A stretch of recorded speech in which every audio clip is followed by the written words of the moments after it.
অর্জুন জলে নেমেছে, অবভিয়াসলি কুমির এসছে একটা, আর অর্জুন তো যেহেতু জলে আছে, কুমিরটাকে ধরে সে বাইরে বের করেছে। ব্যাস, যেই বাইরে বের করেছে কুমিরটাকে, মারবে টারবে এরকম কিছু প্ল্যান ছিল নিশ্চয়ই, সেই কুমিরটি বদলে হয়ে গেল একটি অপ্সরার মতন মহিলা, যার নাম, সে বলে কি আপনি কে, বলে আমার নাম হচ্ছে বর্গ।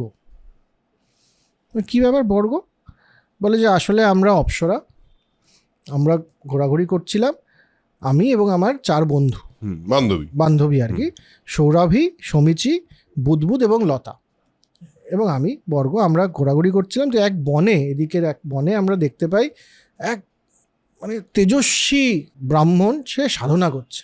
তো আমরা একটু মদনবানে জর্জরিত হয়ে একটু বালখিল্যপনা করছিলাম, মানে প্রলুব্ধ করার চেষ্টা করছিলাম, হাসি হা হা করে কোলাহল করার চেষ্টা করছিলাম। তো সে ব্রাহ্মণ তো কিছুতেই, তারা তো ধ্যান ভাঙলই না, কিন্তু তিনি পরে আমাদেরকে অভিশাপ দিলেন যে তোমরা হয়ে যাবে কুমির। তা আমরা তখন তাকে গিয়ে বললাম যে আরে আমরা তো মদনবানে জর্জরিত হয়ে এরকম করছিলাম, এত বড় সাপ আমাদেরকে দেবেন না।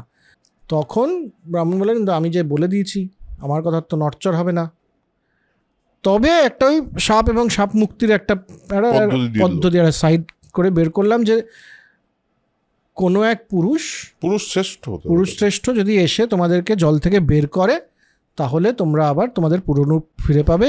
তো এবার আমরা ঘুরছি, এমন সময় নারদ মুনির সাথে দেখা। তো নারদ মুনি আমাদেরকে বললেন এই 5টা জায়গায় যাও। 100 বছর পর অর্জুন এখানে আসবে, এসে তোমাদেরকে উদ্ধার করবে, এবং শুধু উদ্ধারই করবে না, তোমরা তো পুরনো রূপে ফিরে যাবে, এবং এই যে 5টা জায়গা, এই 5টা জায়গা মেয়েদের জন্য সবচেয়ে বড় তীর্থস্থান হয়ে যাবে।